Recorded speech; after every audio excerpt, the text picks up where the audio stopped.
Hello friends, welcome to our YouTube channel. In this video I'm going to show you how you can fix your app crash problem. If your app is not working, how you can fix it by doing some settings.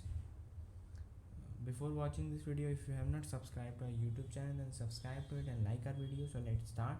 First go to settings, then swipe down. You can see there is apps, then go to apps like this. Which app, what your app is not working, just click on clear cache, then press back, go to apps, and here it shows all your apps.